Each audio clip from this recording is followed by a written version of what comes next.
चलिए, क्या हाल चाल है? ठीक है। बैठाइए हो। जिसको जगह नहीं मिला उसको बैठाइए। बैठाइए, जगह खोज खोज के बैठाइए। सुनिए। रुकिए न, रखिए न, बाद में देखेंगे। अभी आए हैं, रुकिए ना भक्त। पढ़ते हैं पहले से। पहले से पढ़ते हैं कि नया नया आया है? नया नया आया है तो थोड़ा दिन वेट कीजिए। थोड़ा दिन रुकिए। ठीक है। नीचे वाला गर्ल्स रूम में बैठे हैं। गर्ल्स कॉमन रूम में। रोहित जायसवाल। लेकिन प्रभु सर का लाइव चल रहा है। अब सुनिए। सबसे पहले तो बैठाइए। जहां पे जगह मिल रहा है वहां पे बैठाइए। अब परेशान मत होइएगा, आप लोग, जगह मिलेगा। ठीक है, परेशान मत होइएगा। जगह मिलेगा। देखिए, ऊपर वाला क्लास में सब खड़ा है सर। अच्छा। अच्छा ठीक है। पर सीट नहीं मिल रहा है, सब खड़ा है। सब काहे खड़ा है?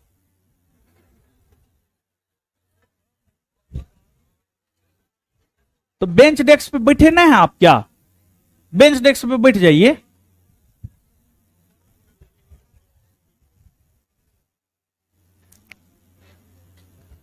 देखिए, जगह खोज खोज के बैठाइए।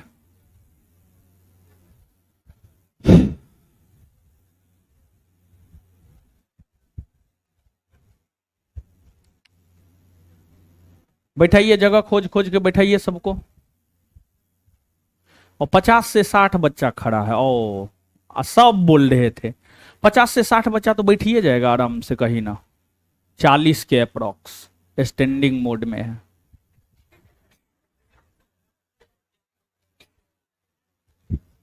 बैठाइए हो। इसी में तो 40 को हट जाएगा। ना ना ना। जाने में फिर दिक्कत ना हो जाएगा। ऊपर में गैदरिंग हो गया है।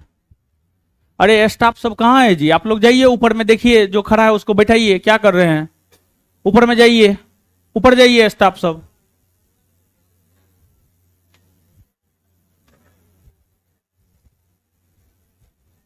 यहाँ पर और जो है कोचिंग का स्टाफ सब, एक आध गो को यहाँ भेज दीजिए, एक आध गो को ऊपर में भेजिए। हे, बोलो। जो बोनसर सब है वो सबको भी देखेगा, अपना संभालेगा, क्लास संभालेगा। जाके बोलो नहीं यार, तुम क्या कर रहा है यहाँ पे? कहिएगा, जाकर के एडजस्ट करवाइए ऊपर नीचे कहीं पर भी। सब क्लासरूम में रहेगा आदमी एगो।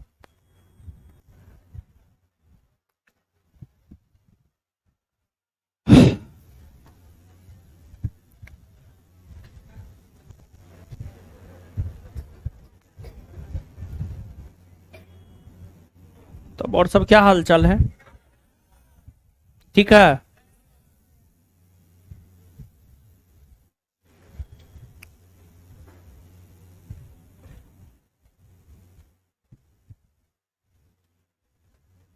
अरे जल्दी ये करवा रहे हैं। हल्ला मत कीजिए। हाँ, नया वाला क्वेश्चन बैंक करना जरूरी है, क्योंकि पुराना वाला क्वेश्चन बैंक में 18 या 19 18 सेट था। 18 सेट था। और नया वाला में 7 सेट बढ़ा है। पूरा अपडेटेड है। समझ गए? तो इसी वजह से जो है।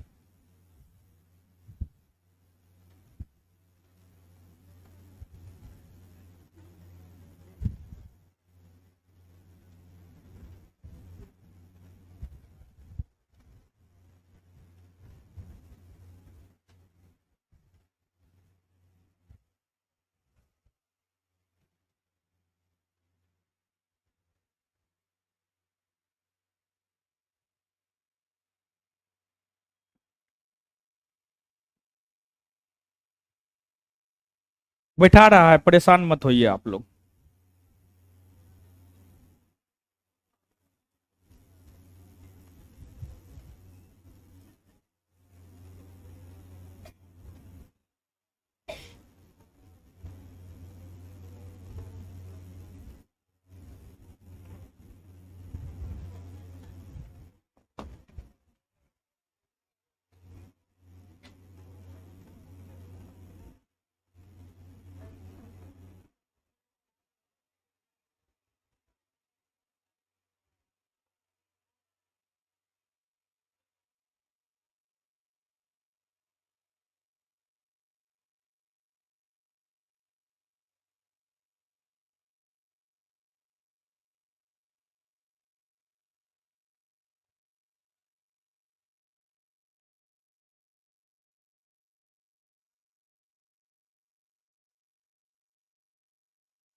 क्लास शुरू हो गया है वहां पे बिहार एसआई बैच में। यहाँ पे कमेंट कर रहा है, आप बैच कौन कर रहे हैं महाराज?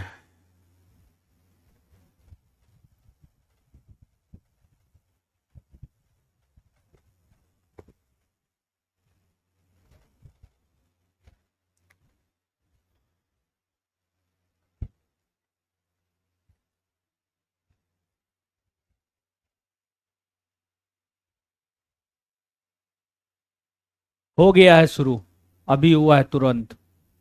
आज हम ही थोड़ा लेट से छोड़े हैं, 5:20-25 में तो हम ही वहां से छोड़ के आए हैं।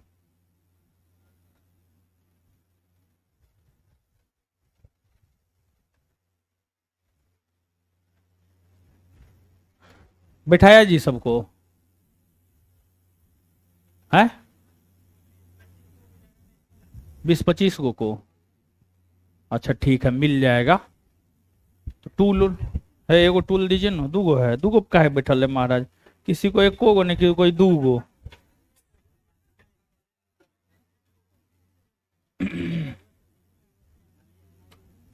ऊपर में स्टाफ है ना, ऊपर में कहिएगा किसी एगो स्टाफ को रहने के लिए, एगो दूगो तीन गो स्टाफ है, कहिए रहने के लिए।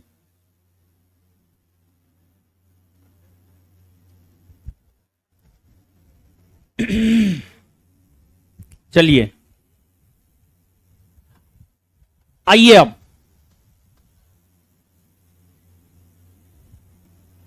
सुनिए, थोड़ा सा समझिए। देखिए, जो कमेंट हटा दीजिए अब यहां से।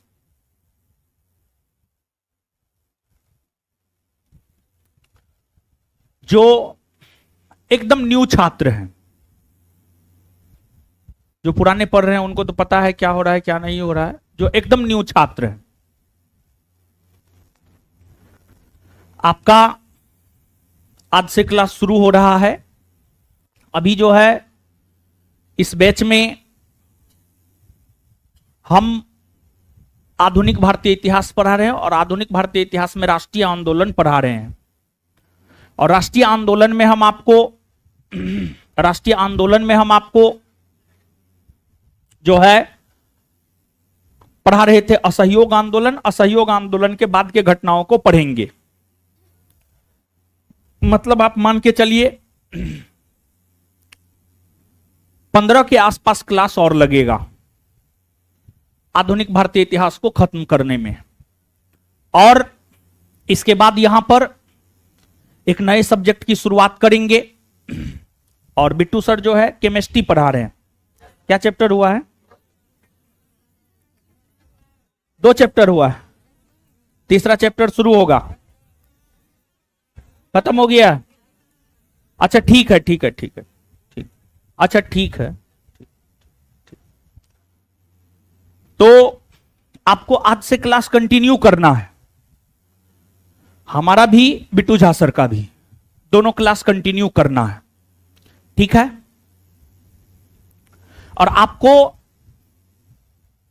इतिहास में हर कुछ समझ में आएगा। भले इतिहास लास्ट होने जा रहा है, उससे कोई मतलब नहीं है। और नए विद्यार्थी को लगे इतिहास खत्म होने जा रहा है तो हम लोग कैसे पढ़ेंगे। तो आप लोग पढ़िएगा, आप लोग को पढ़ाएंगे हम। ठीक है, परेशान नहीं होना है।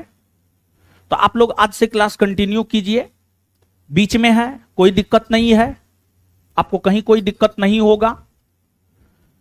और जब आपके बैच में नया सब्जेक्ट शुरू करेंगे तो हम सिलेबस सब चीज डिस्कस कर देंगे। जब शुरू करेंगे तो कोई हमको याद दिला दीजिएगा, हम भुलक्कर हैं, थोड़ा भूल जाते हैं, बोल देते हैं बहुत कुछ, बाद में पता चलता है हम अपने भूल के बैठे हुए हैं, समझे। तो थोड़ा सा याद दिला दीजिएगा आप लोग, समझे। तो जब नया सब्जेक्ट शुरू करेंगे तो वहां पर जो है हम आपको बतलाएंगे जीएस को लेकर के क्या है नहीं है, थोड़ा सा यहां पर संक्षेप में, वहां पर विस्तार पूर्वक बता देंगे, लेकिन यहां पर थोड़ा सा संक्षेप में जीएस को लेकर के जो है जानकारी दे रहे हैं, आप उसको सुनिए।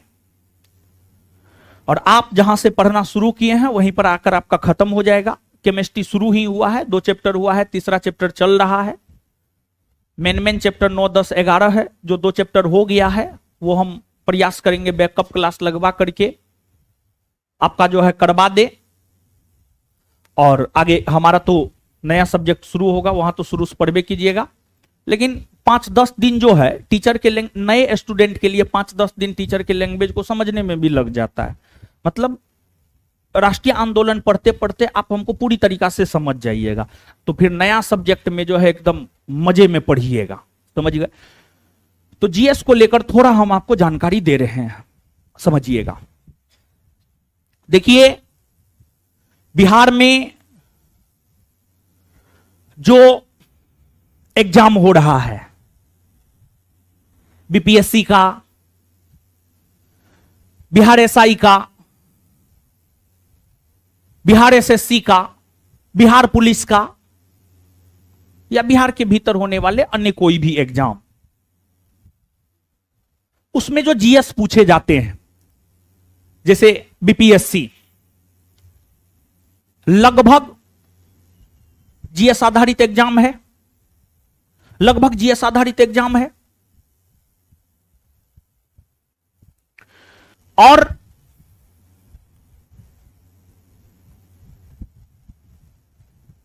बीपीएससी में अभी जो हम आपको पढ़ा रहे हैं ये आपको प्रीलिम्स में काम आ जाएगा,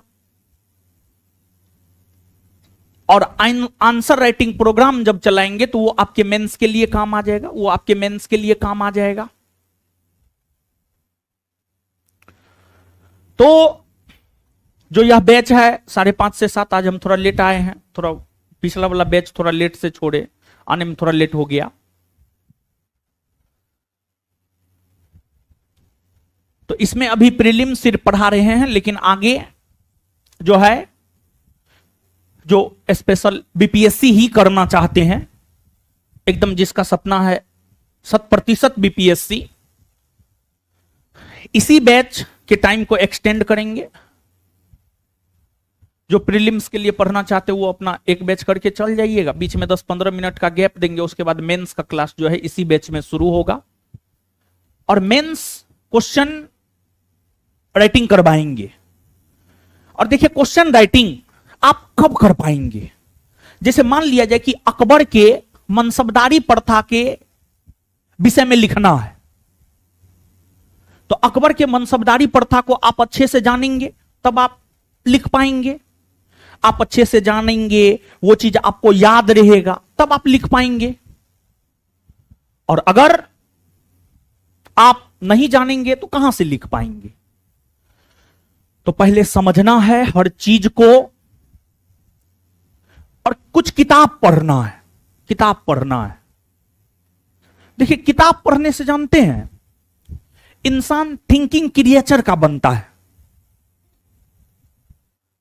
मतलब उसमें क्रिएटिविटी आता है, मतलब वो सोचना प्रारंभ करता है, और एक अधिकारी को सोच करके डिसीजन लेना होता है।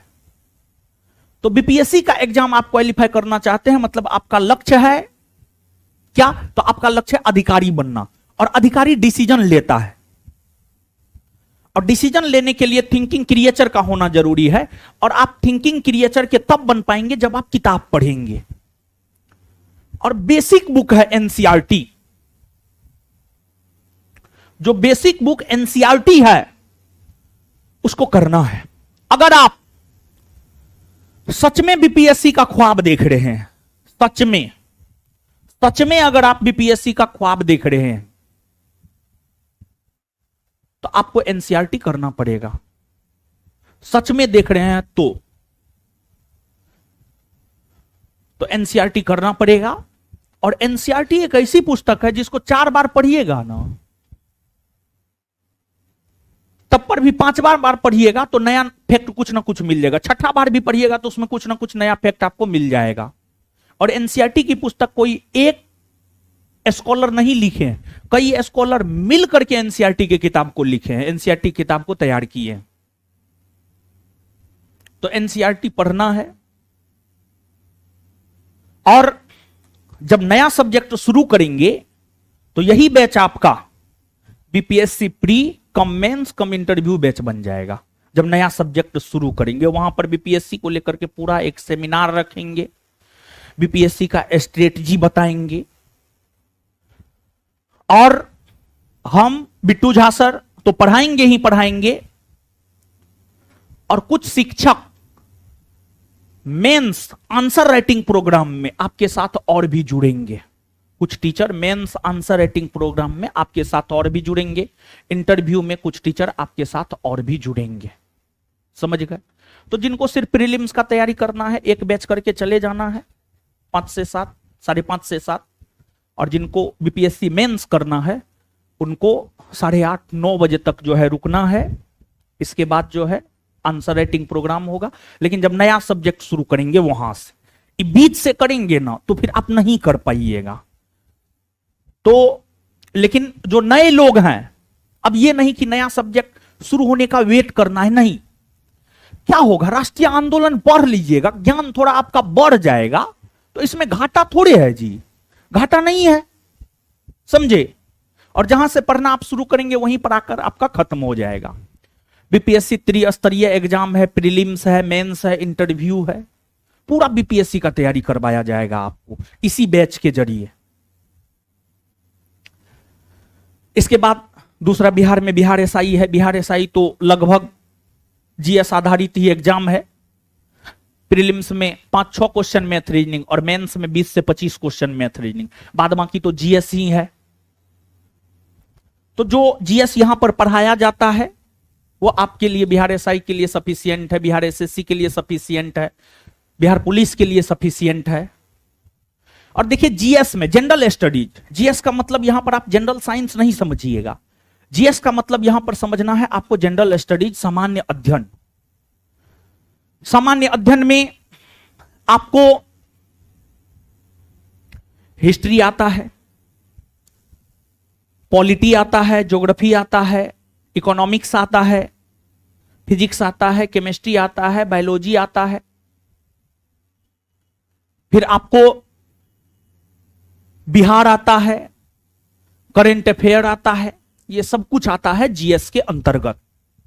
और इन्हीं सब चीजों का मिक्स हो जाता है एस्थेटिक। एस्थेटिक कोई सब्जेक्ट ना है, सब सब्जेक्ट का मिक्स है एस्थेटिक्स, सब सब्जेक्ट का मिक्स है एस्थेटिक्स। समझ गए? तो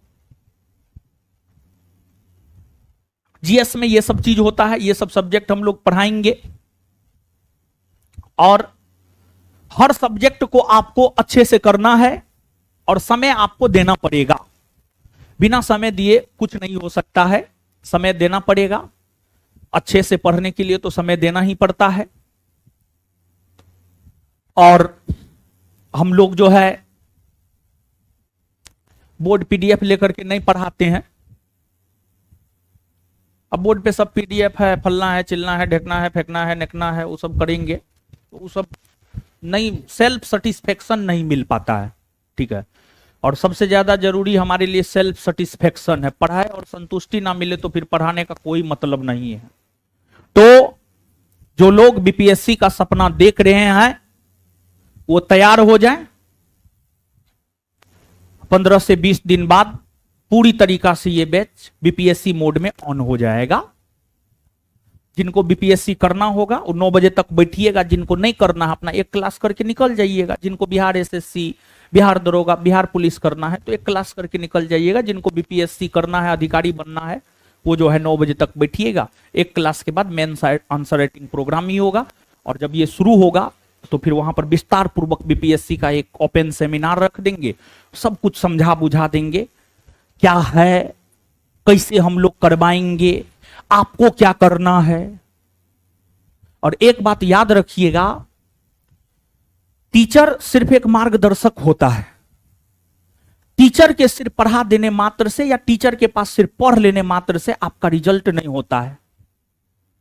अगर आप ऐसा सोच रहे हैं तो आप भ्रम में हैं, इस भ्रम से आप निकलिए। आपको मेहनत करना होगा। अगर टीचर के पढ़ा देने मात्र से रिजल्ट हो जाता तो एक ही टीचर से पढ़े सब लोग सफल हो जाते। और हर लोग सफल नहीं हो सकता है, क्योंकि हर लोग टीचर के मार्गदर्शन को मान ही नहीं सकता है। तो इसलिए हर लोग सफल भी नहीं हो सकता है। तो इसलिए अपने दिलो दिमाग में इस बात को बैठाइए कि जो है हमको सफल होना है तो हमको मेहनत करना है। आप आज मेहनत कीजिए, कल मेहनत कीजिए, परसों मेहनत कीजिए, 6 महीना के बाद मेहनत कीजिए। जब आप मेहनत करना शुरू कीजिएगा तभी रिजल्ट होगा। आप मेहनत करना शुरू नहीं कीजिएगा, आपका रिजल्ट नहीं होगा। और दूसरी बात, एक बात आप जानिए, आप हमारा स्टेटमेंट नहीं है, अरस्तु का स्टेटमेंट है। अरस्तु जो अपने समय के सबसे बड़े विचारक, सबसे बड़े दार्शनिक, अरस्तु ने कहा है शिक्षा की जड़ें कड़वी होती है लेकिन उसका फल मीठा होता है। शिक्षा की जड़ें कड़वी होती है लेकिन फल उसका मीठा होता है। मतलब जब आप पढ़िएगा ना तो करेला के तरह जो है ना, जैसे करेला आपके प्लेट में आ जाता है, मन छिन्न भिन्न हो जाता है, खाए नहीं खाए, एक बार लिए बहुत तीता है, ठीक है, बहुत तीता नहीं, सॉरी, उसमें कड़वा है या जो भी स्वाद है करेला का, आप समझ पा रहे होंगे। तो कुछ लोग जो है करेला के भुजिया को कड़वा होते हुए भी मन मार के चबा के खा जाता है। वो चीनी जैसे बीमारी से बचा रहता है, वो नोचनी फोचनी जैसे बीमारी से बचा रहता है, समझ गए, उसको बहुत बीमारी नहीं होगा, समझे, और उसका जीवन बड़ी सुखमय होगा। वैसे ही जब आप पढ़ना शुरू कीजिएगा ना तो कुछ लोग तो अच्छे से पढ़ लीजिएगा, अच्छे से पढ़ लीजिएगा, जीवन बन गया तो फल तो मीठा हो गया। थोड़ा करेला का लिए फिर छोड़ दिए, मतलब थोड़ा पढ़े फिर छोड़ दिए, तो फिर कहां से सफलता मिलेगा, नहीं ना मिलेगा। तो अरस्तु का स्टेटमेंट है, बड़ी शानदार स्टेटमेंट है, शिक्षा की जड़ें कड़वी होती है लेकिन फल मीठा होता है। तो थोड़ा सा शिक्षा जो है ना नीरस चीज है, इसमें कोई रस नहीं है। और जिस चीज में रस है वो चीज आपके जीवन को नहीं बना सकता है। जैसे चाय दुकान पर बैठ करके क्या सिगरेट, सुट्टा, हाँ सुट्टा, सुट्टा फूकने में रस है, मजा आता है, वो चीज आपके करियर को नहीं बना सकता, बना सकता है नहीं। तो शिक्षा की जड़ें कड़वी होती है लेकिन फल मीठा होता है, इस बात को दिमाग में रखिएगा। और करेला को भी एग्जाम्पल के तौर पर याद रखिएगा, समझे। तो शिक्षा एक प्रकार से करेला के समान है, बहुत कम लोग ही खा के पचा देता है, और जो पचा दिया उसको दुनिया का कोई ताकत सफल होने से नहीं रोक सकता। जो नहीं पचाया उनका तो कुछ नहीं हो सकता है, ठीक है। तो आइए, जहां तक हम लोग पढ़े हैं, जो इस बैच से जुड़े पुराने लोग हैं और जो नए लोग हैं, सबके लिए सब चीज समझ में आएगा। देखिए, जो लास्टली हम आपको खत्म किए हैं असहयोग आंदोलन, असहयोग आंदोलन, समझिएगा, समझिए गुरुजी लोग, जिनका पहला क्लास में उनको भी समझ में आना चाहिए, गौर कीजिएगा, गौर से सुनिएगा, सब बात समझ में आएगा। देखिए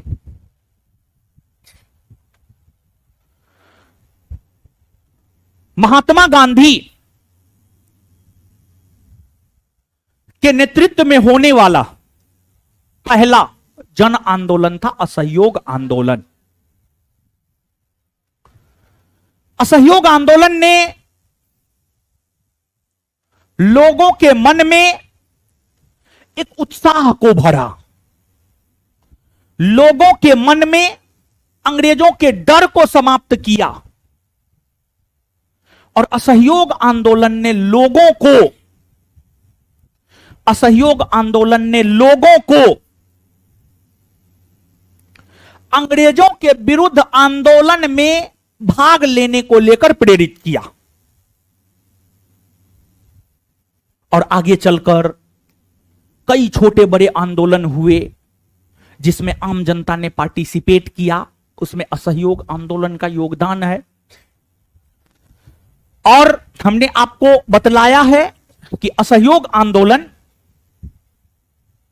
चोरी चोरा नामक हिंसक घटना के कारण महात्मा गांधी ने असहयोग आंदोलन को वापस ले लिया, क्योंकि गांधी जी हिंसा में विश्वास नहीं करते थे, बल्कि गांधी जी अहिंसा में विश्वास करते थे। अहिंसा, अहिंसा, गांधी जी अहिंसा में विश्वास करते थे। अहिंसा मतलब हिंसा नहीं करना, अहिंसा में विश्वास करते थे गांधी जी।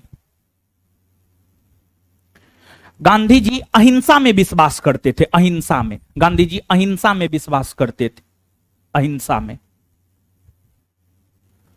गांधी जी अहिंसा में विश्वास करते थे और असहयोग आंदोलन के दौरान चोरी चोरा कांड हो गया जिसमें 22 पुलिसकर्मी मारे गए, जो कि एक हिंसक घटना था। इसी वजह से महात्मा गांधी ने असहयोग आंदोलन को वापस ले लिया। यह सब बात हम चर्चा कर चुके हैं।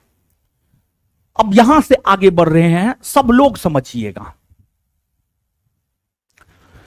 असहयोग आंदोलन समाप्त होने के बाद गांधी जी को अरेस्ट भी कर लिया गया था। अगर आपको याद हो तो चोरी चोरा कांड को लेकर गांधी जी पर अहमदाबाद सेशन कोर्ट में मुकदमा चलाया गया और उन्हें 6 वर्ष की सजा सुनाई गई। तो असहयोग आंदोलन स्थगित हुआ और फिर गांधी जी को गिरफ्तार कर लिया गया। यह जो असहयोग आंदोलन का स्थगन और महात्मा गांधी की गिरफ्तारी है, इन दोनों घटनाओं ने राष्ट्रीय आंदोलन में एक निराशा का भाव उत्पन्न कर दिया। और जब निराशा का भाव उत्पन्न हो गया तो कांग्रेस के लोग गांधी जी के अनुपस्थिति के वजह से 2 भागों में बट गए। कांग्रेस के लोग गांधी जी के अनुपस्थिति के वजह से 2 भागों में बट गए। कांग्रेस के कुछ ऐसे लोग थे जो यह चाहते थे कि सिस्टम के भीतर घुसकर सिस्टम का विरोध करेंगे, और कांग्रेस के कुछ लोग यह चाहते थे कि सिस्टम के बाहर, जो लोग ये चाहते थे कि सिस्टम के बाहर से ही सिस्टम का विरोध करेंगे। ये अपरिवर्तनवादी थे, ये अपरिवर्तनवादी थे, अपरिवर्तनवादी थे। तो आप समझिएगा इस बात को कि असहयोग आंदोलन के पश्चात की घटनाओं को हम पढ़ रहे हैं, और असहयोग आंदोलन के स्थगन और गांधी जी के गिरफ्तारी के वजह से जो निराशा का भाव उत्पन्न हो गया था, और असहयोग आंदोलन के स्थगन होने की वजह से ही कांग्रेस के भीतर से ही कुछ लोग उठे और एक नए दल का गठन किया जिसे नाम दिया गया स्वराज्य पार्टी या स्वराज्य दल। स्वराज्य पार्टी या स्वराज्य दल। असहयोग आंदोलन के स्थगित होने के वजह से ही स्वराज पार्टी का गठन हुआ। असहयोग आंदोलन के स्थगन यानी समाप्त होने के वजह से ही स्वराज पार्टी का गठन हुआ। अगर असहयोग आंदोलन स्थगित नहीं होता तो स्वराज पार्टी का गठन नहीं होता। असहयोग आंदोलन के स्थगन होने के वजह से ही स्वराज पार्टी का गठन हुआ। स्वराज पार्टी का गठन हुआ। स्वराज पार्टी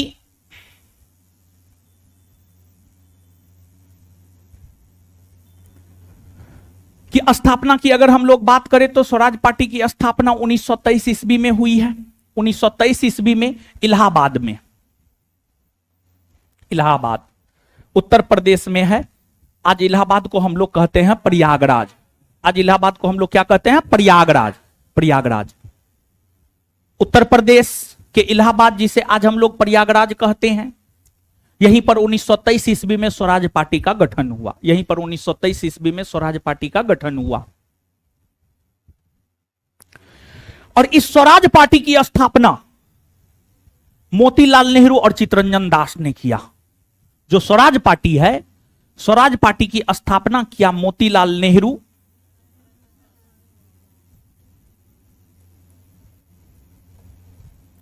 और चित्तरंजन दास। चित्तरंजन दास, देखिए ध्यान दीजिएगा, मोतीलाल नेहरू और चित्तरंजन दास कांग्रेसी थे। कांग्रेसी थे। और जब महात्मा गांधी असहयोग आंदोलन शुरू किए थे ना, तो महात्मा गांधी के असहयोग आंदोलन शुरू करने का विरोध इहो दोनों किए थे। ये दोनों भी किए थे। ये दोनों भी किए थे। लेकिन गांधी जी इन दोनों को मना लिए, अपने पक्ष में कर लिए। गांधी जी जब 1 अगस्त 1920 को असहयोग आंदोलन शुरू किए तो Mohammad Ali Jinnah, Annie Besant, G S Khaparde, Bipin Chandra Pal जैसे नेताओं ने तो विरोध किया और कांग्रेस छोड़ भी दिया। ये दोनों लोग भी गांधी जी के असहयोग आंदोलन चलाए जाने का विरोध किए थे। मोतीलाल नेहरू और चित्तरंजन दास ने भी गांधी जी के असहयोग आंदोलन चलाए जाने का विरोध किया। लेकिन गांधी जी इन दोनों को मना लिए और कांग्रेस में इनको शामिल करके रखे। लेकिन आगे चलकर चोरी चोरा कांड के बाद जब गांधी जी ने असहयोग आंदोलन को स्थगित कर दिया तो उसका भी विरोध इन दोनों ने किया। उसका भी विरोध इन दोनों ने किया। तो असहयोग आंदोलन शुरू होने का विरोध भी इन दोनों ने किया। लेकिन बाद में गांधी जी मना लिए, फिर समर्थन में आ गए। लेकिन जब समाप्त हुआ तो उसका भी विरोध इन दोनों ने किया। और फिर इन दोनों ने कांग्रेस के भीतर ही एक नई राजनीतिक पार्टी को जन्म दिया, जो राजनीतिक पार्टी है स्वराज पार्टी। और नाम ही है स्वराज पार्टी। तो इसका लक्ष्य था भारत को स्वराज दिलाना। भारत को स्वराज दिलाना मतलब भारत में भारतीयों के शासन को स्थापित करना। 1947 से पहले भारत में अंग्रेजों का शासन था। 1947 से पहले अगर देखा जाए तो 1947 से पहले भारत में अंग्रेजों का शासन था। किसका शासन था? अंग्रेजों का। तो 1947 से पहले जो भारत में अंग्रेजों का शासन था, उस अंग्रेजों के शासन को समाप्त कर भारत में भारतीयों के शासन को स्थापित करना इस पार्टी का लक्ष्य था। इस पार्टी के प्रथम अध्यक्ष चित्तरंजन दास बने और प्रथम महासचिव बने मोतीलाल नेहरू। इस पार्टी के प्रथम अध्यक्ष चित्तरंजन दास और प्रथम महासचिव बने मोतीलाल नेहरू। और कांग्रेस के वैसे सदस्य जो स्वराज पार्टी को अपना समर्थन दिया, वही परिवर्तनवादी था। कांग्रेस के वैसे सदस्य जो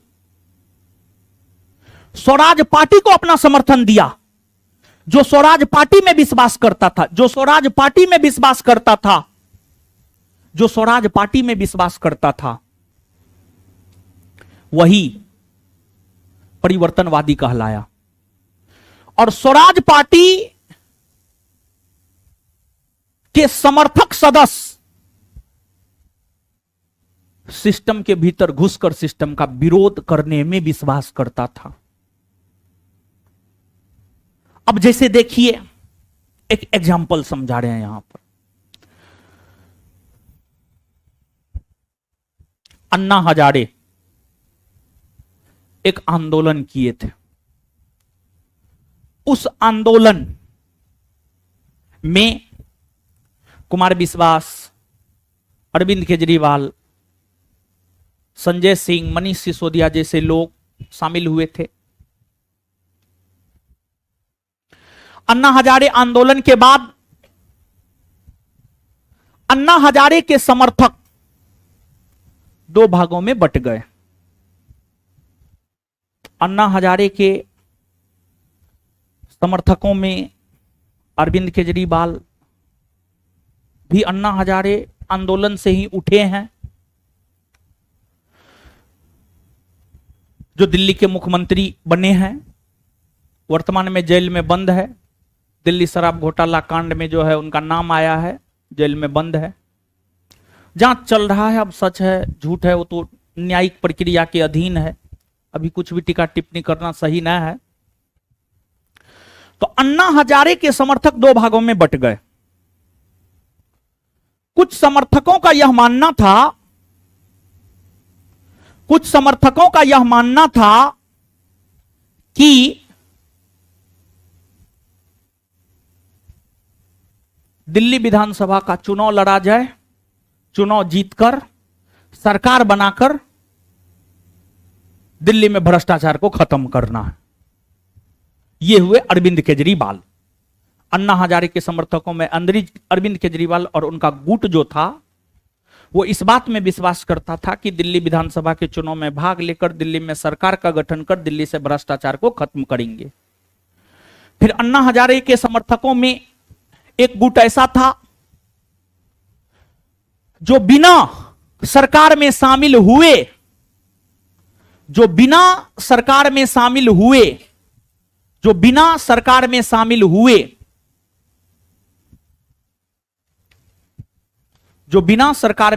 हुए दिल्ली से भ्रष्टाचार को समाप्त करना चाहता था। वे अन्ना हजारे के साथ रहे और जो सरकार बनाकर दिल्ली में भ्रष्टाचार को समाप्त करना चाहता तो वो अरविंद केजरीवाल के साथ चले गए। वैसे ही देखिए 1919 का जो भारत शासन अधिनियम पारित हुआ, जिसको मॉन्टेग्यू चेम्सफोर्ड सुधार अधिनियम भी हम लोग कहते हैं, उस अधिनियम के तहत भारत में केंद्रीय विधानमंडल के चुनाव होने शुरू हुए। पहली बार केंद्रीय विधानमंडल का चुनाव 1920 में हुआ, दूसरी बार केंद्रीय विधानमंडल का चुनाव 1923 में हुआ, तीसरी बार 1926 में। जैसे आज लोकसभा का चुनाव होता है ना, लोकसभा का चुनाव प्रत्येक 5 वर्ष के अंतराल पर होता है, वैसे ही पहले केंद्रीय विधानमंडल होता था और केंद्रीय विधानमंडल के चुनाव प्रत्येक 3 वर्ष के अंतराल पर होते थे। जैसे आज लोकसभा है उसी प्रकार से उस समय केंद्रीय विधानमंडल हुआ करता था। जैसे आज लोकसभा का चुनाव प्रत्येक 5 वर्ष के अंतराल पर होता है, वैसे ही पहले केंद्रीय विधानमंडल का चुनाव प्रत्येक 3 वर्ष के अंतराल पर होता था। पहली बार केंद्रीय विधानमंडल का चुनाव 1920 में हुआ, दूसरी बार केंद्रीय विधानमंडल का चुनाव 1923 में होना था। 1923 में 1923 में दूसरी बार केंद्रीय विधानमंडल का चुनाव होना था। और जब दूसरी बार 1923 में केंद्रीय विधानमंडल का चुनाव होना था तो उससे पहले 1922 में ही चोरी चोरा कांड हो गया था। गांधी जी जेल में बंद थे। और 1923 में जब स्वराज पार्टी का गठन हुआ तो स्वराज पार्टी ने यह कहा कि 1923 के केंद्रीय विधानमंडल के चुनाव में भाग लेकर सिस्टम का अंग बनेंगे और सिस्टम का अंग बनकर के सिस्टम का विरोध करेंगे। मतलब केंद्रीय विधानमंडल का चुनाव स्वराज पार्टी के लोग लड़ेंगे और चुनाव जीतकर केंद्रीय विधानमंडल का सदस्य बनकर अंग्रेजी सरकार की नीतियों का विरोध करेंगे। जो लोग इस बात को मानते थे वही स्वराज्यवादी हुए, वही परिवर्तनवादी हुए। और जो लोग इसके पक्षधर थे कि नहीं, जैसे चल रहा है वैसे चलने दिया जाए, जैसे अभी तक कांग्रेस बाहर से ही अंग्रेजों की नीतियों का विरोध करता हुआ आया है, तो अब भी कांग्रेस बाहर से ही अंग्रेजों की नीतियों का विरोध करेगा। जैसे राजेंद्र प्रसाद, चक्रवर्ती राजगोपालाचारी, एम ए अंसारी, ये सब लोग अपरिवर्तनवादी थे। ये लोग इस बात को मानते थे कि नहीं, जैसे चल रहा है वैसे चलने दिया जाए। बाहर से अंग्रेजों का विरोध कर रहे हैं, बाहर से ही अंग्रेजों का विरोध करते रहेंगे, बाहर से अंग्रेजों का विरोध कर रहे हैं, बाहर से अंग्रेजों का विरोध करते रहेंगे। तो कांग्रेस का एक धड़ा 1923 के केंद्रीय विधानमंडल चुनाव में भाग लेने के पक्षधर थे, और दूसरा धड़ा चुनाव में भाग लेने के पक्षधर नहीं थे। लेकिन फाइनली स्वराज पार्टी से जुड़े कांग्रेसी लोग, स्वराज पार्टी से जो जुड़ा था वो कांग्रेसीय था, यो दोनों पहले कांग्रेसीय था। सुभाष चंद्र बोस भी स्वराज पार्टी से जुड़े थे, वो भी कांग्रेसी थे। विठल भाई पटेल भी स्वराज पार्टी से जुड़े थे, वो भी कांग्रेसी थे।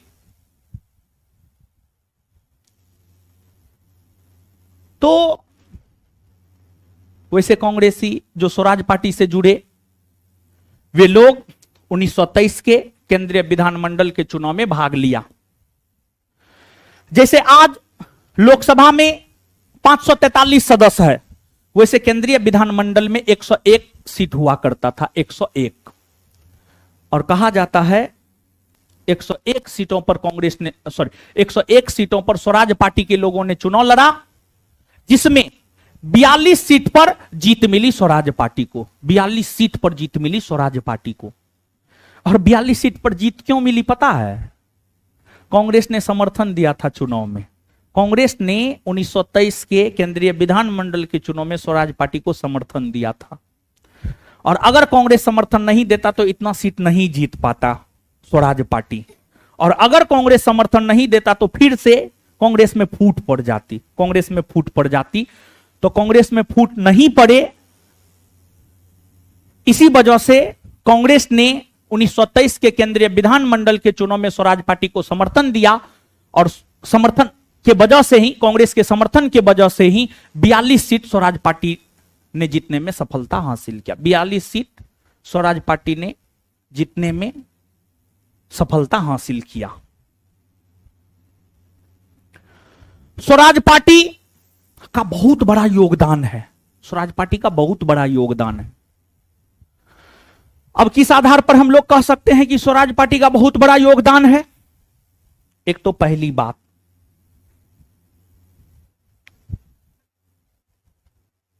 इस आधार पर कह सकते हैं स्वराज पार्टी का बहुत बड़ा योगदान है क्योंकि स्वराज पार्टी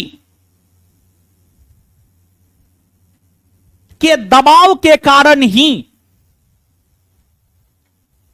अंग्रेजी सरकार ने मूडीमैन समिति का गठन किया। स्वराज पार्टी के दबाव के कारण ही अंग्रेजी सरकार ने मूडीमैन कमिटी या समिति का गठन किया। मूडीमैन कमिटी या समिति का गठन किया। मूडीमैन समिति का गठन स्वराज पार्टी के दबाव के कारण ही अंग्रेजी सरकार ने किया। अब सवाल यह उठता है कि मूडीमैन समिति का गठन क्यों किया? 1919 ईस्वी में एक मॉन्टेग्यू चेम्सफोर्ड सुधार आया था, उसमें बहुत बड़ी बड़ी बातें कही गई थी। तो 1919 का जो मॉन्टेग्यू चेम्सफोर्ड सुधार अधिनियम था वो भारत में लागू क्यों नहीं हुए हैं, इसकी जांच को लेकर मूडीमैन समिति का गठन स्वराजवादियों के दबाव में आकर ही अंग्रेजी सरकार ने किया। दूसरा, अगस्त घोषणा 1917 में आया है, अगर आपको स्मरण हो तो। और अगस्त घोषणा 1917 में अंग्रेजी सरकार ने यह कहा कि अंग्रेजी गवर्नमेंट धीरे धीरे भारत में उत्तरदायी शासन के गठन को लेकर प्रयास करेगा। और इसी अगस्त घोषणा की वजह से ना एनी बेसेंट अपने आप को होम रूल लीग आंदोलन से अलग कर ली थी। होम रूल लीग आंदोलन से अलग कर ली थी। तो स्वराजवादियों ने ही या स्वराज पार्टी के लोगों ने ही अंग्रेजों को याद दिलाया, अंग्रेज भी भूल जाता था कि आप तो कहे थे कि धीरे धीरे भारत में उत्तरदायी सरकार का गठन करेंगे। तो स्वराजवादियों ने अंग्रेजों को याद दिला और कहा कि अगर आप चाहते हैं भारत में उत्तरदायी सरकार का गठन हो तो गोलमेज सम्मेलन आयोजित कीजिए, जिस गोलमेज सम्मेलन में अंग्रेज भी होंगे शामिल और भारतीय भी शामिल होंगे, और एक टेबल पर बैठकर हम लोग बात करेंगे कि कैसे भारत में उत्तरदायी शासन का गठन पॉसिबल है, कैसे भारत में उत्तरदायी सरकार का गठन होगा, कैसे भारत में उत्तरदायी सरकार का गठन होगा, इसको लेकर के चर्चा करेंगे। यह बात स्वराजवादियों ने ही अंग्रेजों को सुझाया। और 1923 के केंद्रीय विधानमंडल के चुनाव के अलावे जो लोकल स्तर पर स्थानीय निकाय के चुनाव हुए तो उसमें भी कांग्रेस को सफलता मिली। और जैसे नगर निगम का चुनाव होता है तो मेयर महापौर सब बनता है न हो, तो नगर निगम का जब चुनाव हुआ तो उसमें भी कांग्रेस को बहुत शानदार सफलता हासिल हुआ। और कांग्रेस को शानदार सफलता हासिल होने के बाद 1923 में पटना के मेयर राजेंद्र प्रसाद बने थे, 1923 में अहमदाबाद के मेयर विठल भाई पटेल बने थे, 1923 में कोलकाता के मेयर सीआर दास बने थे, चितरंजन दास बने थे, 1923 में इलाहाबाद के मेयर बने थे पंडित जवाहरलाल नेहरू, पंडित जवाहरलाल नेहरू। और आगे चलकर जैसे लोकसभा का अध्यक्ष होता है तो लोकसभा के अध्यक्ष के पद का बड़ी महत्व होता है। लोकसभा का अध्यक्ष लोकसभा का मॉनिटर होता है। जैसे क्लास है, क्लास में एक मॉनिटर होता है जो क्लास में चीजों को अच्छे से संचालित करता है, जो क्लास में चीजों को अच्छे से संचालित करता है। तो वैसे ही केंद्रीय विधानमंडल का अध्यक्ष 1925 में केंद्रीय विधानमंडल का अध्यक्ष 1925 में केंद्रीय विधानमंडल का अध्यक्ष 1925 में विठल भाई पटेल बना, विठल भाई पटेल। अब देखिए ये वही बात हुई, 1925 के समय भारत में राज है अंग्रेजों का और केंद्रीय विधानमंडल का अध्यक्ष बन रहा है कोई एक भारतीय। बहुत बड़ी जीत थी भारतीयों की। यानी ये वही स्थिति हो गया, सत्ता में बीजेपी है और लोकसभा का अध्यक्ष कांग्रेसी है। पॉसिबल है? सत्ता में अगर बीजेपी है तो लोकसभा का अध्यक्ष भी बीजेपी ही होगा। ओम बिरला बीजेपी के मेंबर हैं जो कि वर्तमान में लोकसभा के अध्यक्ष हैं। लेकिन देखिए 1925 के समय सत्ता में अंग्रेज है लेकिन केंद्रीय विधानमंडल का अध्यक्ष विठल भाई पटेल बना। केंद्रीय विधानमंडल का अध्यक्ष बनने वाला प्रथम भारतीय हुआ विठल भाई पटेल, विठल भाई पटेल। यह सब तो सफलता हुई, लेकिन आगे चलकर हुआ क्या जानते हैं? 1925 में स्वराज पार्टी के कर्ता धर्ता सीआर दास, चितरंजन दास का निधन हो गया। और जब चितरंजन दास का निधन हो गया ना, तो धीरे धीरे स्वराज पार्टी कमजोर होने लगा। और फिर आगे चलकर क्या है देखो जाकर के है ना, स्टाफ सब है ना जी, लाइट बंद हो गया, एलईडी। ओ आवाज जा रहा है ना?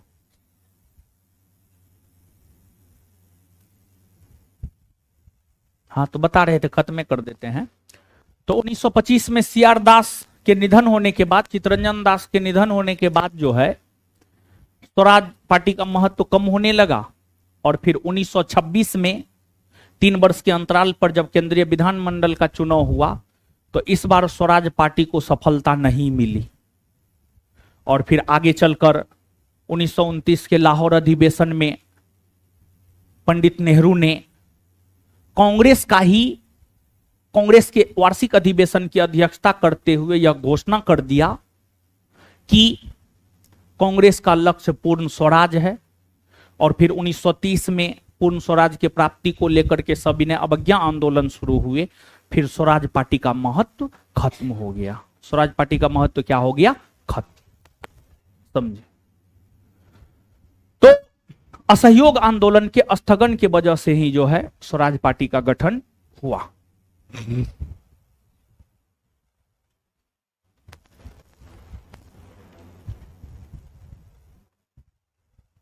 तो आइए अब लिखना है हम लोगों को। कॉपी पलटिए अपना अपना, कॉपी पलटिए, लिखाते हैं।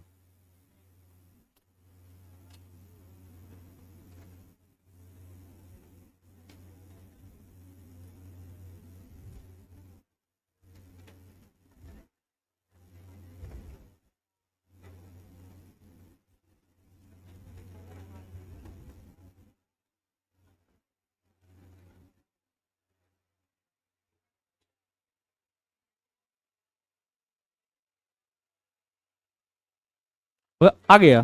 कितना देर पहले हुआ था? तुरंते हुआ था? अच्छा ठीक, कोई दिक्कत नहीं ना हुआ है? विद्यार्थी हल्ला नहीं कर रहा था? ठीक, लिखिए तो गुरुजी लोग।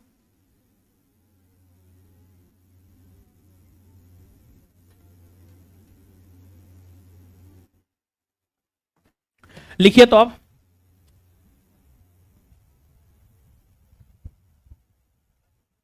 लिखिएगा, हेडिंग मारिएगा स्वराज्य पार्टी। हेडिंग मारिएगा स्वराज्य पार्टी। स्वराज्य पार्टी।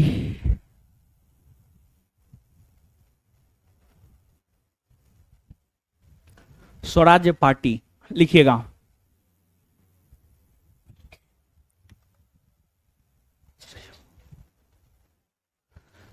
असहयोग आंदोलन के स्थगन होने और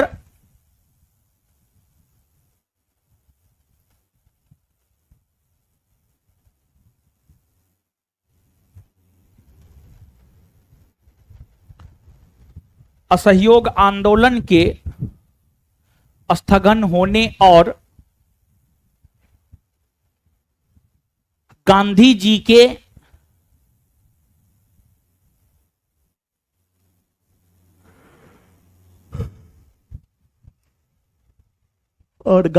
के गिरफ्तारी के बाद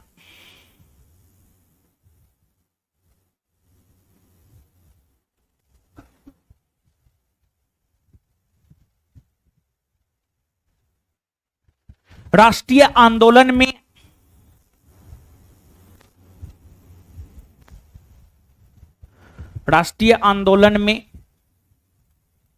निराशा का भाव, राष्ट्रीय आंदोलन में निराशा का भाव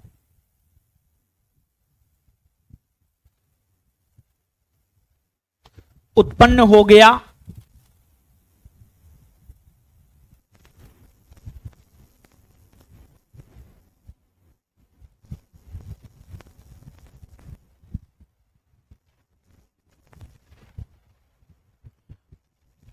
साथ ही साथ साथ ही साथ साथ ही साथ साथ ही साथ कांग्रेस के नेता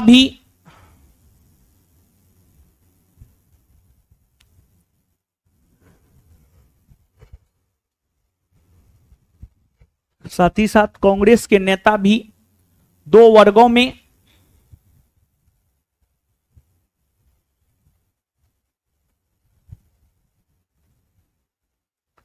विभाजित हो गया।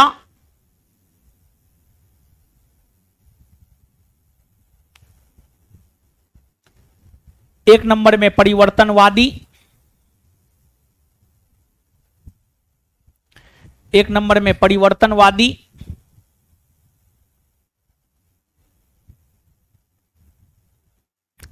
दो नंबर में अपरिवर्तनवादी। एक नंबर में परिवर्तनवादी, दो नंबर में अपरिवर्तनवादी।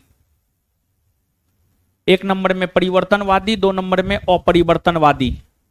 अब नीचे से लिखिएगा, अब नीचे से नेक्स्ट पॉइंट लिखिएगा।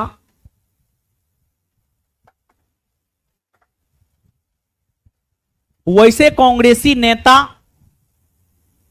क्या,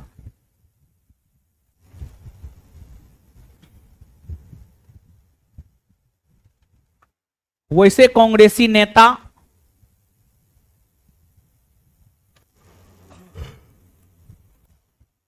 वैसे कांग्रेसी नेता जो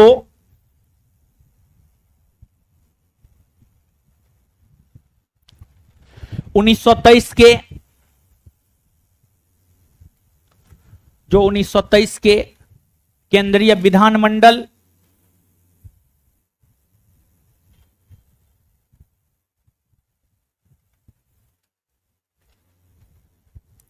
जो 1923 के केंद्रीय विधानमंडल के चुनाव में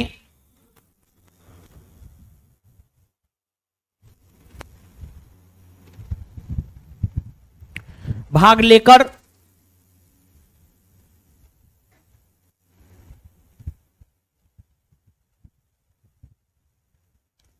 सरकार में शामिल होकर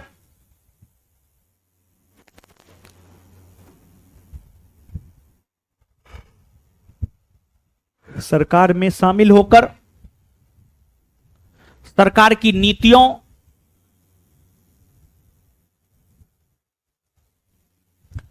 सरकार की नीतियों के विरोध सरकार की नीतियों का विरोध करना चाहता था।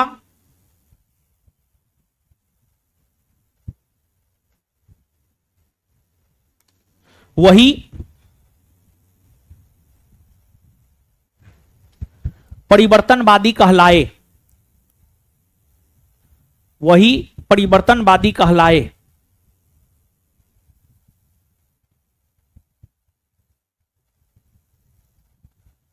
जैसे मोतीलाल नेहरू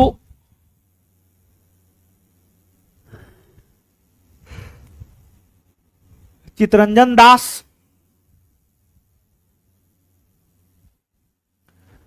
जैसे मोतीलाल नेहरू, चित्तरंजन दास, सुभाष चंद्र बोस,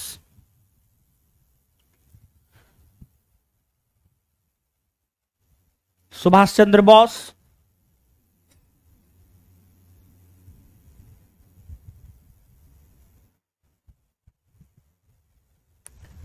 नेक्स्ट पॉइंट,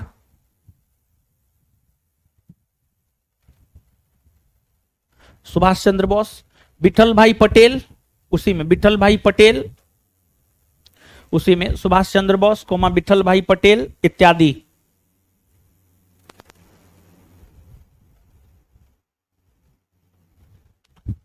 इत्यादि। नेक्स्ट पॉइंट, अगला पॉइंट, वैसे कांग्रेसी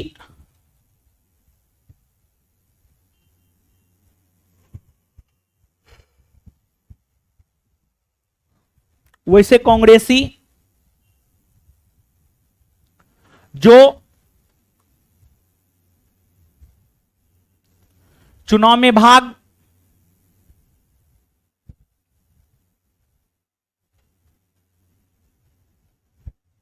वैसे कांग्रेसी जो चुनाव में भाग नहीं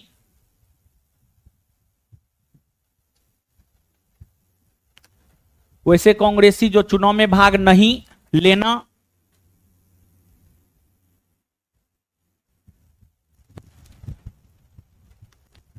वैसे कांग्रेसी जो चुनाव में भाग नहीं लेना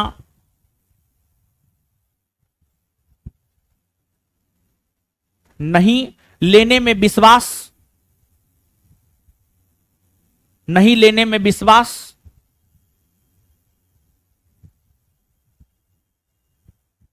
कर रहा था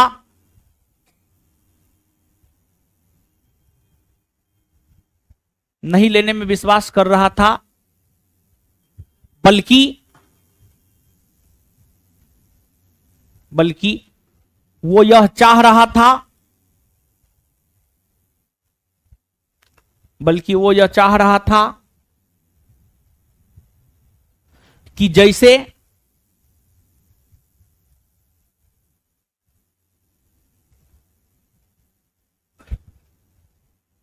चल रहा है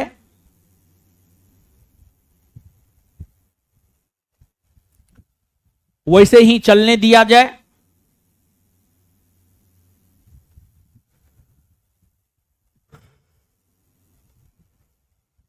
जैसे चल रहा है वैसे ही चलने दिया जाए,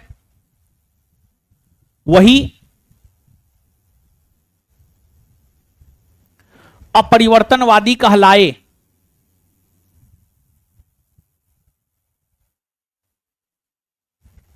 वही अपरिवर्तनवादी कहलाए। जैसे राजेंद्र प्रसाद, जैसे राजेंद्र प्रसाद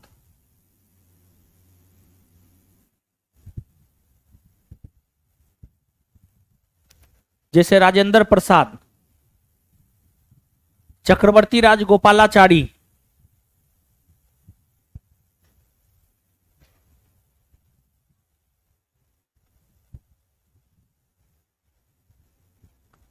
जैसे Rajendra Prasad, Chakravarti Rajagopalachari, doctor M A Ansari, doctor M A Ansari, Rajendra Prasad, Chakravarti Rajagopalachari, doctor M A Ansari इत्यादि। M dot A dot Ansari, M A Ansari इत्यादि। चलिए नीचे से नेक्स्ट पॉइंट, परिवर्तनवादी ही स्वराज्यवादी था। नेक्स्ट पॉइंट, परिवर्तनवादी ही स्वराज्यवादी था।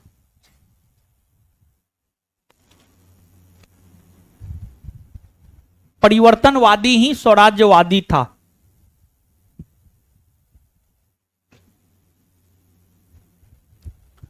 परिवर्तनवादी ही स्वराज्यवादी था, full stop. Next point, Swaraj party का गठन, स्वराज पार्टी का गठन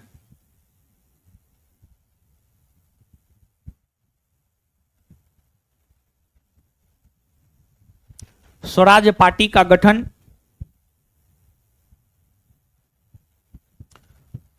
1923 ईस्वी में इलाहाबाद में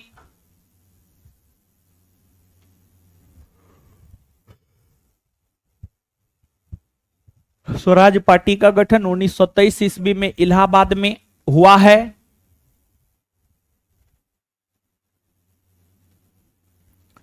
इसकी स्थापना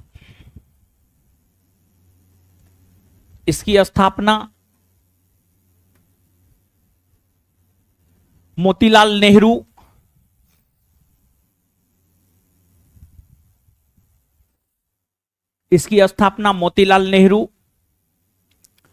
और चितरंजन दास ने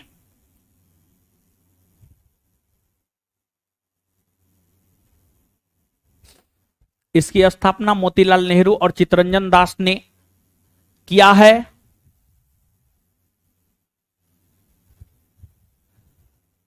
इस पार्टी का प्रथम अध्यक्ष इस पार्टी का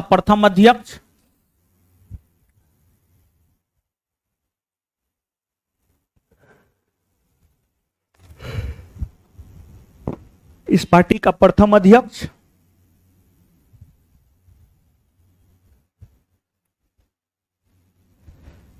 चितरंजन दास को बनाया गया है।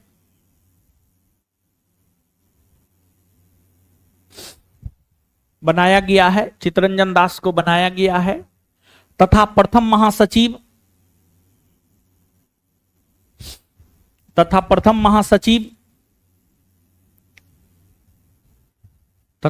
महासचिव मोतीलाल नेहरू बने हैं।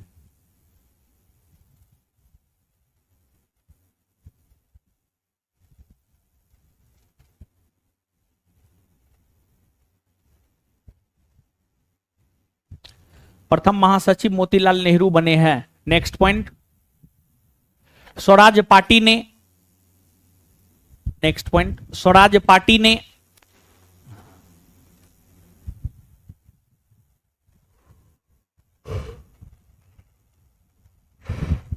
स्वराज पार्टी ने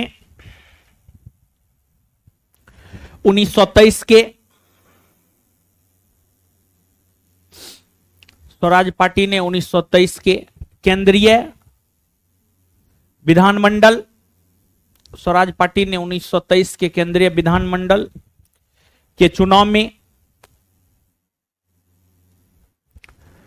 स्वराज पार्टी ने 1923 के केंद्रीय विधानमंडल के चुनाव में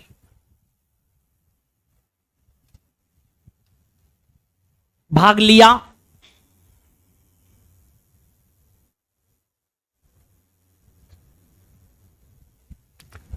भाग लिया और 101 सीटों में से,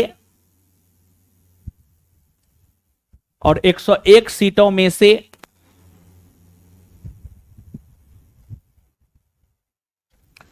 और 101 सीटों में से 42 सीटों पर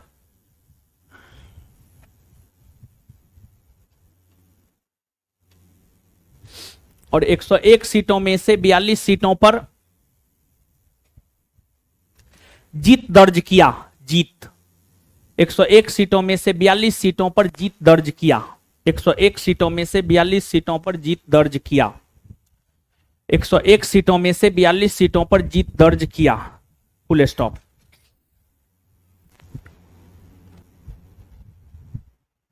इतनी उसी में इतनी बड़ी सफलता स्वराज पार्टी को इसलिए मिला, इतनी बड़ी सफलता स्वराज पार्टी को इसलिए मिला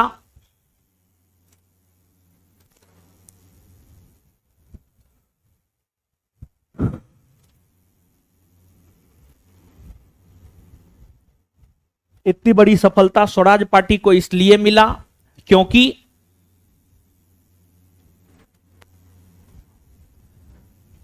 कांग्रेस ने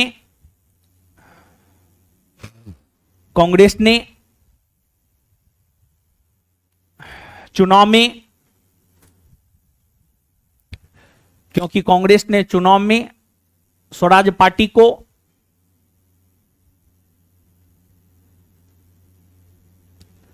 क्योंकि कांग्रेस ने चुनाव में स्वराज पार्टी को मदद किया था।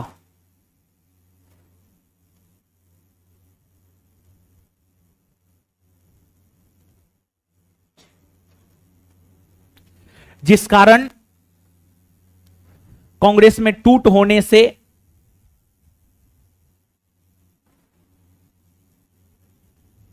जिस कारण कांग्रेस टूटने से भी बच गया, जिस कारण कांग्रेस टूटने से भी बच गया, जिस कारण कांग्रेस टूटने से भी बच गया।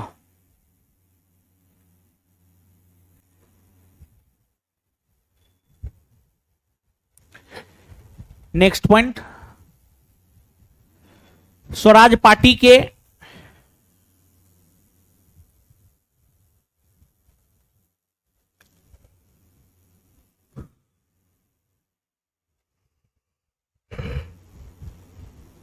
स्वराज पार्टी के बढ़ते प्रभाव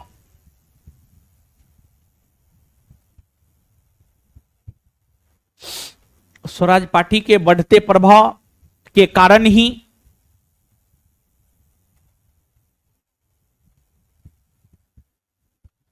स्वराज पार्टी के बढ़ते प्रभाव के कारण ही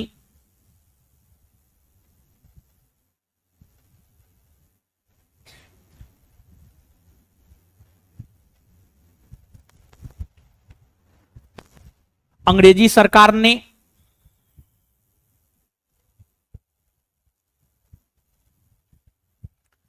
अंग्रेजी सरकार ने 1919 के भारत शासन अधिनियम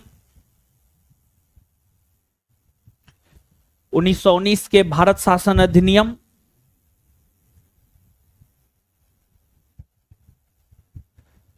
1919 के भारत शासन अधिनियम की जांच हेतु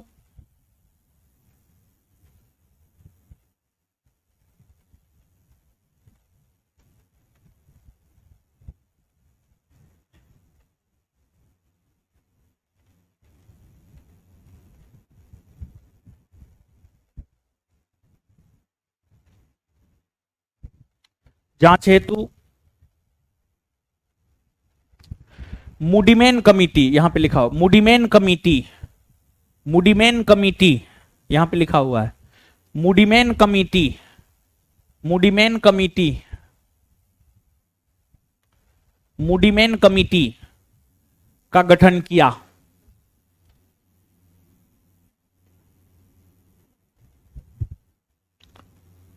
मूडीमैन कमिटी का गठन किया।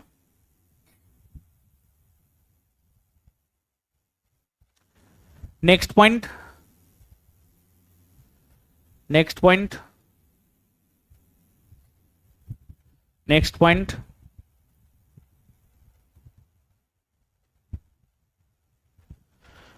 स्वराज पार्टी ने ही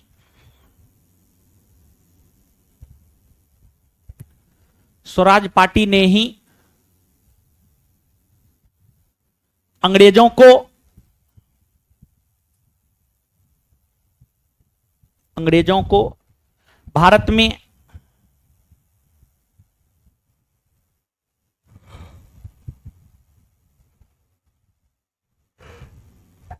अंग्रेजों को भारत में उत्तरदायी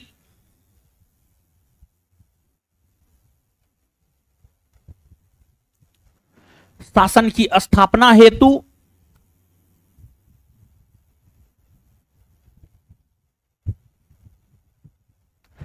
उत्तरदायी शासन की स्थापना हेतु गोलमेज सम्मेलन, गोलमेज सम्मेलन,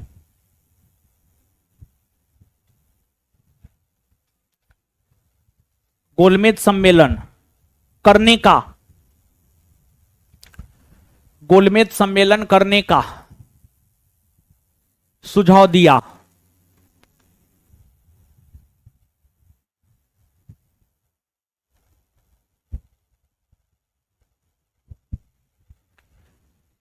नेक्स्ट पॉइंट,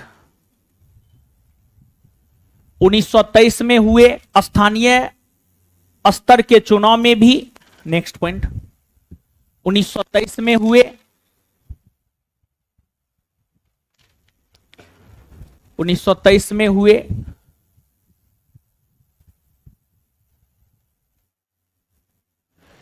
1923 में हुए स्थानीय स्तर के चुनाव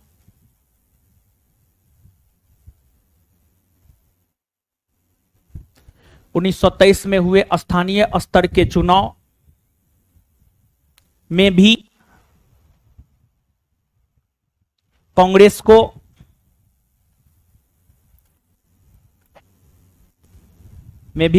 को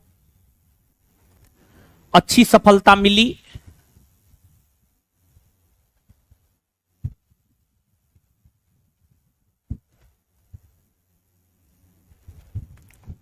जिस कारण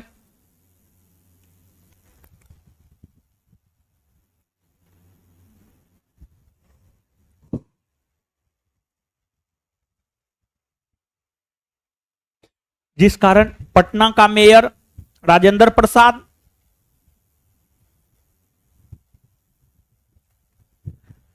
पटना का मेयर राजेंद्र प्रसाद कोमा, पटना का मेयर राजेंद्र प्रसाद कोमा, इलाहाबाद का मेयर पंडित जवाहरलाल नेहरू, इलाहाबाद का मेयर पंडित जवाहरलाल नेहरू, इलाहाबाद का मेयर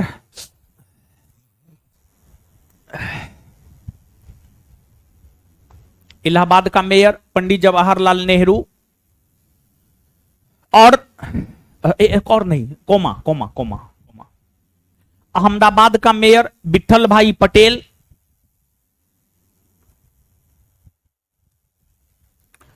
अहमदाबाद का मेयर विठल भाई पटेल,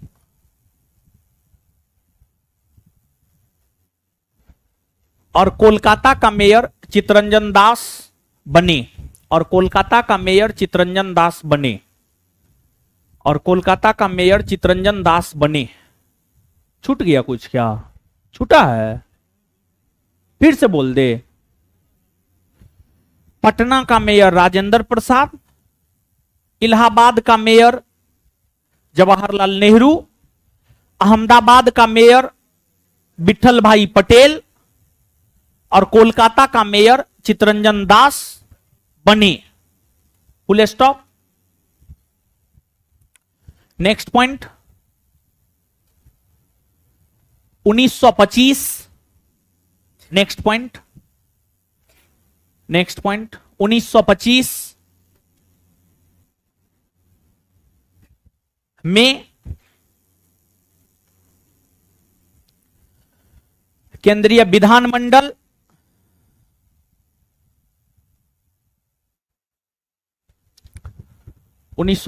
में केंद्रीय विधानमंडल के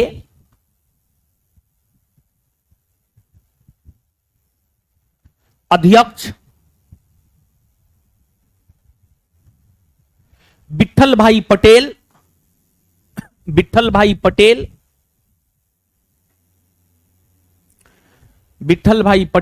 बने।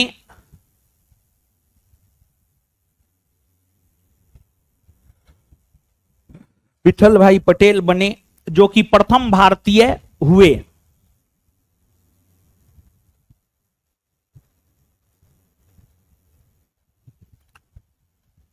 विठल भाई पटेल बने जो कि प्रथम भारतीय हुए।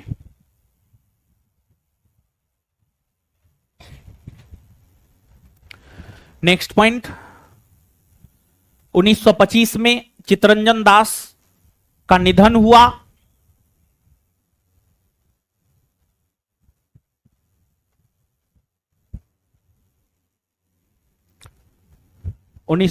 में चितरंजन दास का निधन हुआ। 1925 में चितरंजन दास का निधन हुआ, जिसने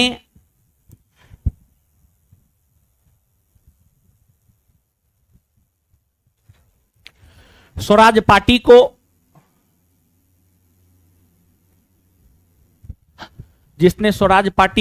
एक गहरा धक्का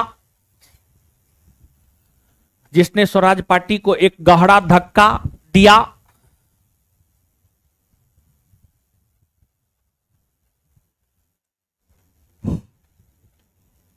जिसने स्वराज पार्टी को एक गहरा धक्का दिया।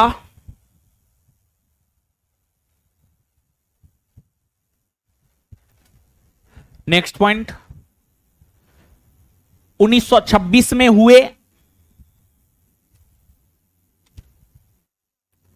1926 में हुए केंद्रीय विधानमंडल के चुनाव में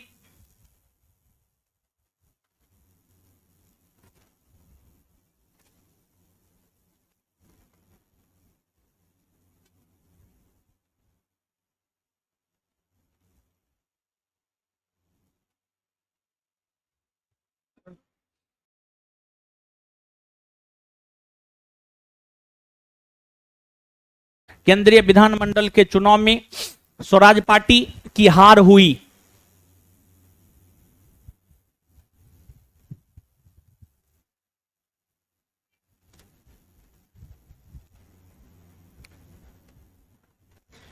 एक बात और जानिए, यहां पर 1923 में जो केंद्रीय विधानमंडल का चुनाव हुआ था उसमें मोहम्मद अली जिन्ना ने स्वराज पार्टी का समर्थन किया था।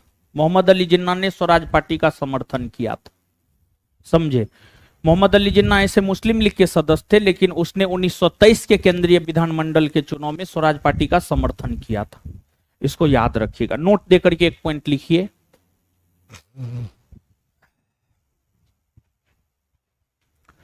उन्नीस सौ तेईस के केंद्रीय विधानमंडल के चुनाव में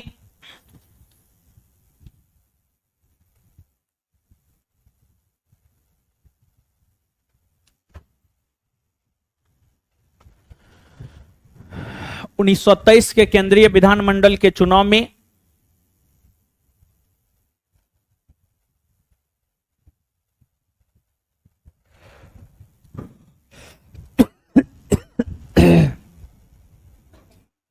मोहम्मद अली जिन्ना ने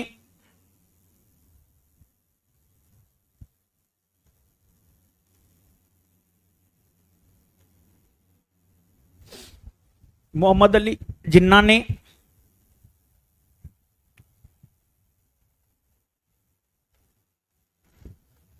मोहम्मद अली जिन्ना ने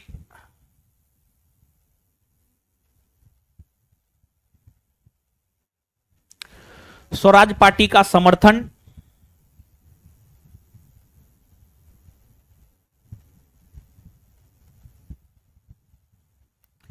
किया था।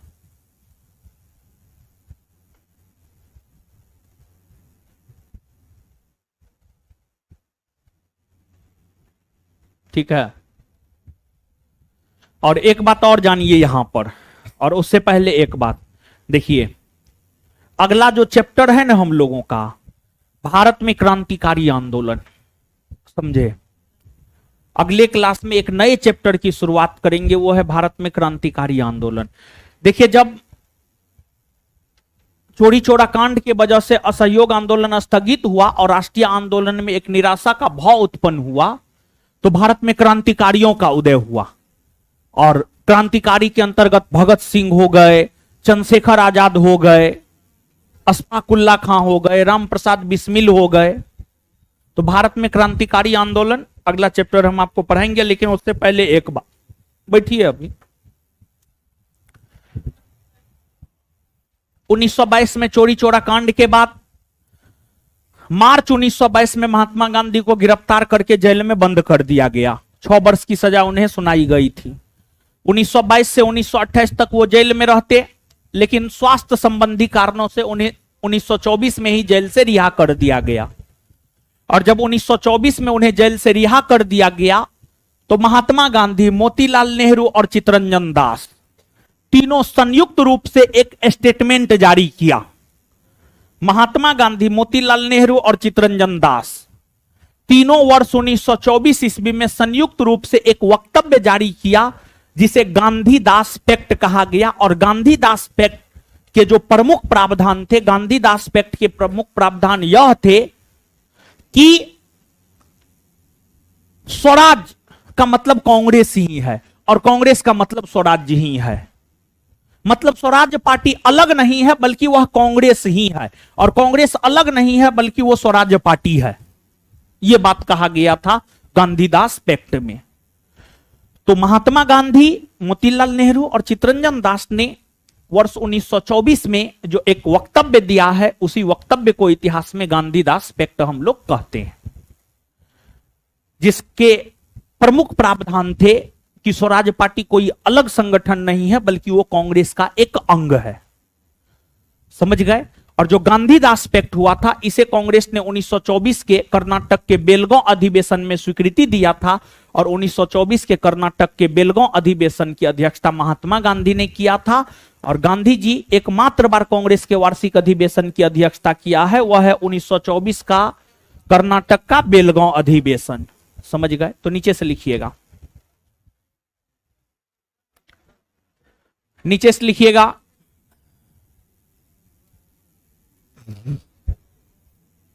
1924 ईस्वी में, नीचे से लिखिएगा 1924 ईस्वी में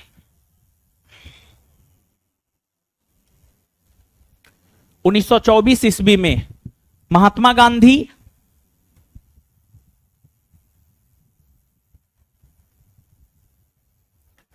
चित्तरंजन दास,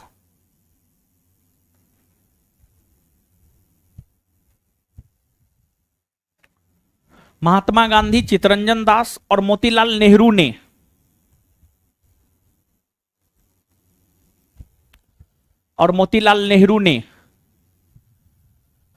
एक वक्तव्य जारी किया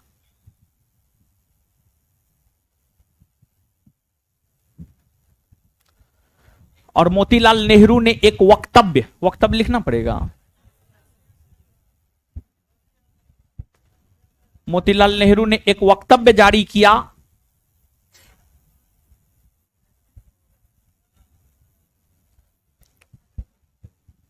जिसे गांधीदास पैक्ट कहा जाता है।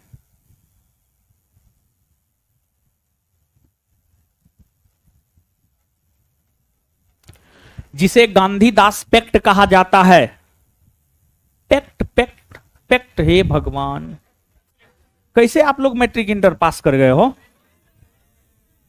चोरी से, और गर्व से कर रहे हैं चोरी से। वाह रे बहादुर, एकदम ईमानदार हैं आप लोग ना, कट्टर ईमानदार। कट्टर ईमानदार भी जेल में बंद हो गया। बिहार में भी एगो लोग कट्टर ईमानदार बनने जा रहा है, पता नहीं उसका क्या राजनीतिक भविष्य होगा, जो भी बनने जा रहा है।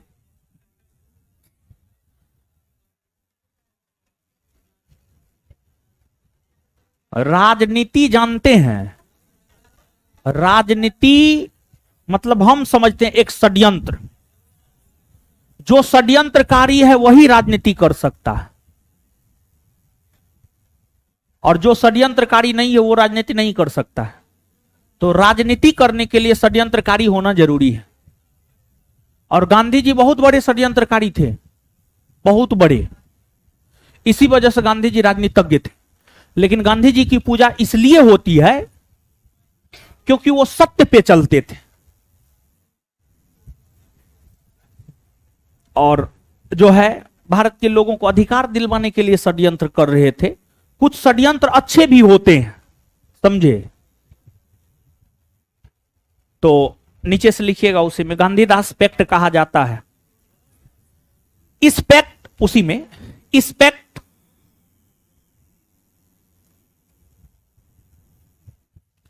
इस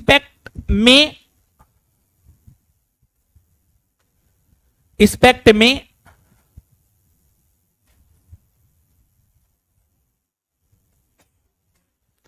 यह कहा गया था कि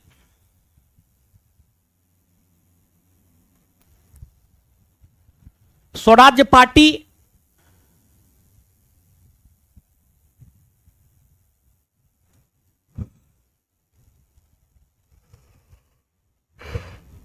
इस पैक्ट में कहा गया था कि स्वराज्य पार्टी अलग नहीं है,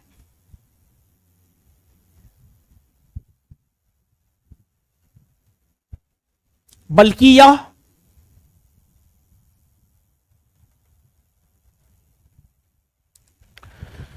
यह कांग्रेस का ही एक अंग है।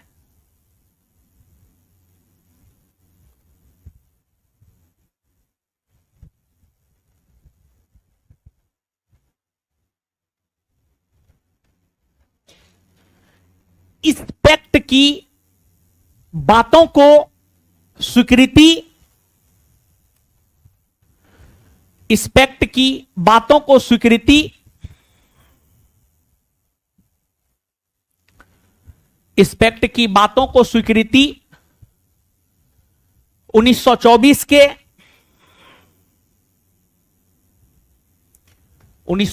के कांग्रेस के कर्नाटक के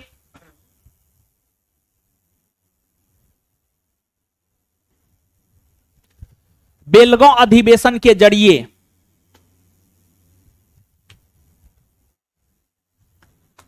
कर्नाटक के बेलगांव अधिवेशन के जरिए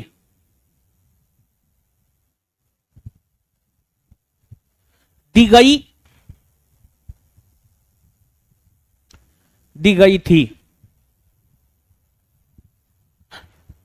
थी। चलिए अब आगे, अगला चैप्टर है भारत में क्रांतिकारी आंदोलन। थोड़ा सा हेडिंग मारिए ना, पढ़ाएंगे कल ले थोड़ा सा, लेकिन समझिए ना। क्रांतिकारी आंदोलन, भारत में क्रांतिकारी आंदोलन बहुत मस्त चैप्टर है। इसी चैप्टर में आपको भगत सिंह, चंद्रशेखर आजाद, सुखदेव, राजगुरु, खुदीराम बोस सबके विषय में पढ़ना है। शानदार जबरदस्त चैप्टर है ये।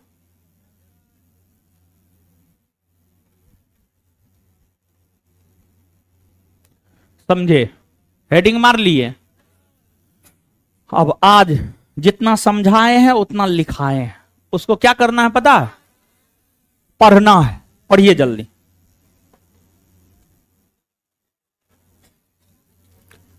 जितना समझा है लिखा है पढ़िए, तो जल्दी पढ़िए।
दीजिए, पढ़ लिए हो? चलिए आइए।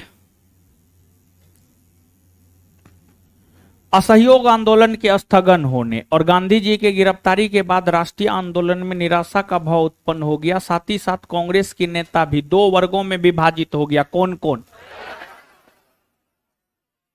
परिवर्तनवादी और वैसे कांग्रेसी नेता जो 1923 के केंद्रीय विधानमंडल के चुनाव में भाग लेकर सरकार में शामिल होकर सरकार की नीतियों का विरोध करना चाहता था, वो क्या कहला? क्या कहला है? परिवर्तनवादी नेताओं में किनका किनका नाम आता है? मोतीलाल नेहरू, चित्तरंजन दास, सुभाष चंद्र बोस, विठल भाई पटेल। परिवर्तनवादी में किन किन नेता का नाम आता है?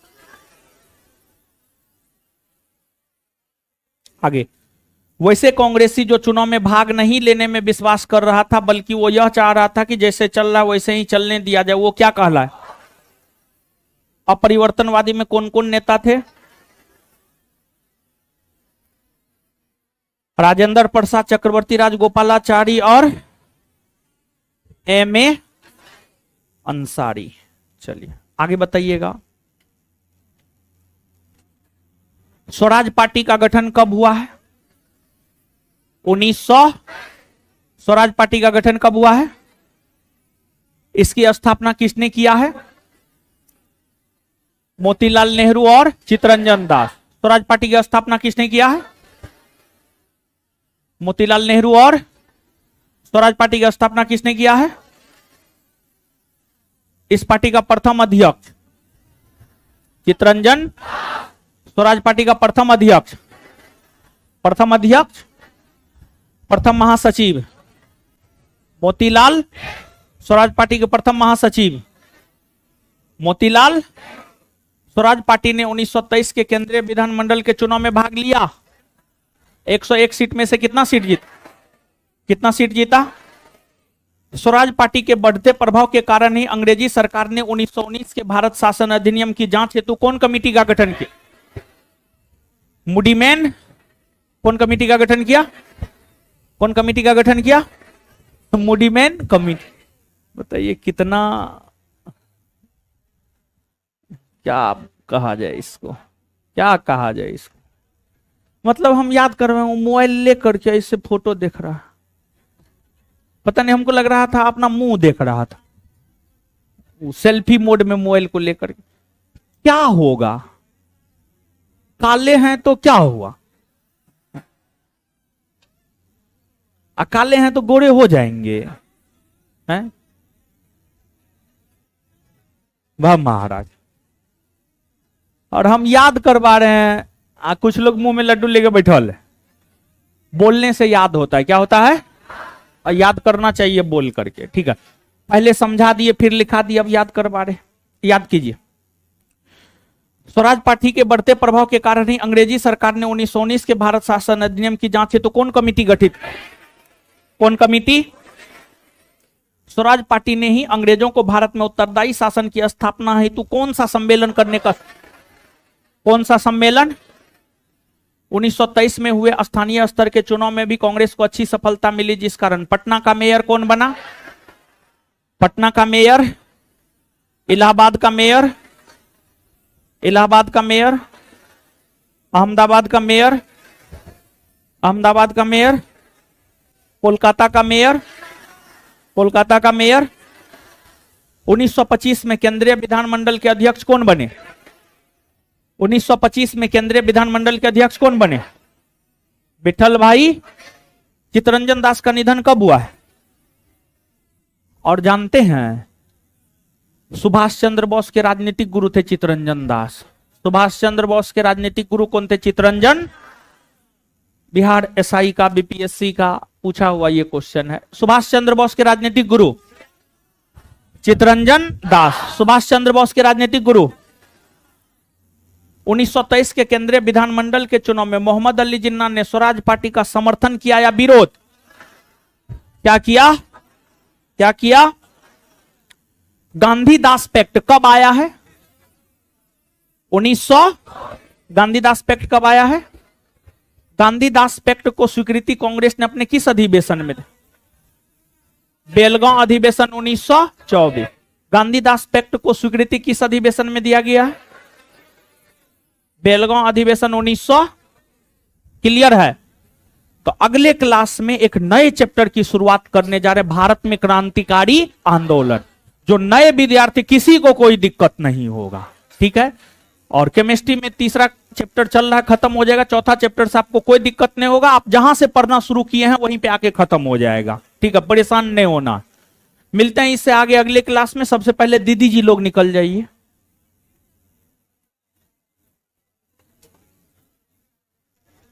दीदी जी लोग निकलिए। आप लोग आए थे भोज में? हो आए थे? खाए थे? जो आए होंगे वो तो खाए होंगे, आए थे ना? चलिए ठीक है। दूधू गो क्या? कोई बात नहीं है। नहीं मिला क्या? नहीं, अच्छा कोई बात नहीं। क्या होगा, अब एक प्लेट से नहीं भरा होगा, दो खा लिया, क्या दिक्कत? खाने का सामान था, खा लिया। आए थे ना आप लोग? हो आए थे ना? चलिए ठीक।